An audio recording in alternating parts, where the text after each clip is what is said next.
Hello student, good morning. इस video में हम चालुक्य शासकों के बारे में अध्ययन करेंगे।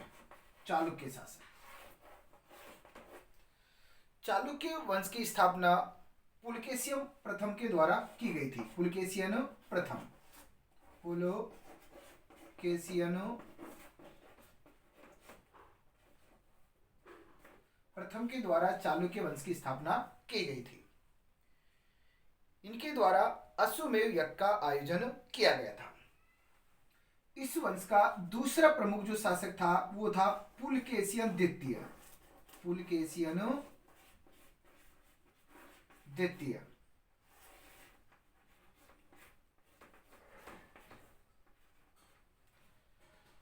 इनका जो शासनकाल था वो 608 ईस्वी से 642 ईस्वी तक था।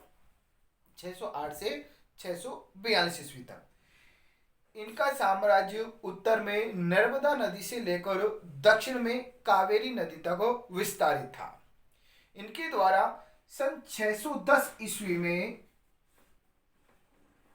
पल्लव शासक महेंद्र वर्मा प्रथम को पराजित किया गया, लेकिन सन 642 ईस्वी में इन्हें पल्लव शासक नरसिंह वर्मा के द्वारा पराजित किया गया और उन्होंने चालुक्यों की राजधानी वातापी पर अधिकार कर लिया।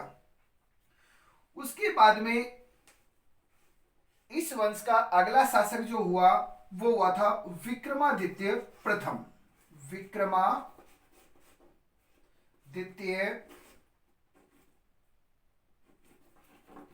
प्रथम। विक्रमादित्य प्रथम के द्वारा पल्लव शासक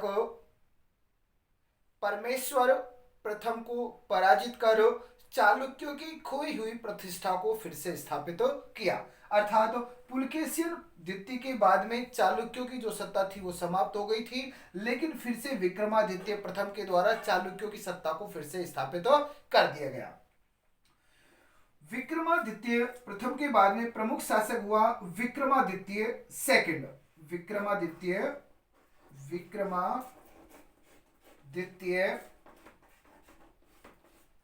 सेकंड। इनके द्वारा राष्ट्रकूट वंश का जो शासक था कर्कदित्य, उसे सन 973 में पराजित किया गया। कब पराजित किया गया था? 973 ईस्वी में पराजित किया और कल्याणी में चालुक्य वंश की स्थापना की। विक्रमादित्य सेकंड के बाद में जो शासक हुए वो हुए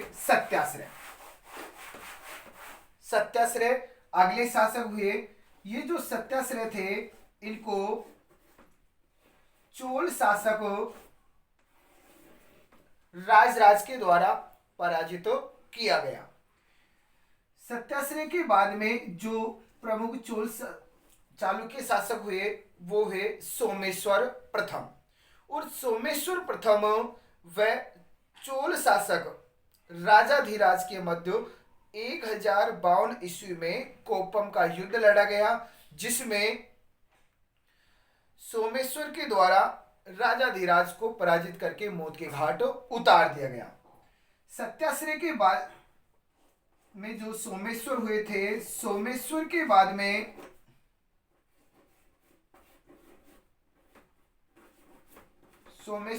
में जो अगले शासक हुए वो हुए थे विक्रमादित्य षष्ठ।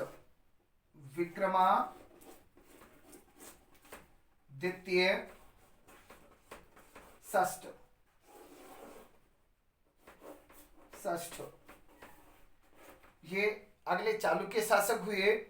ये विक्रमांक के नाम से प्रसिद्ध थे। इन्होंने पल्लवों की राजधानी कांची पर अधिकार किया और महान विद्वान विल्हण को संरक्षण भी प्रदान किया।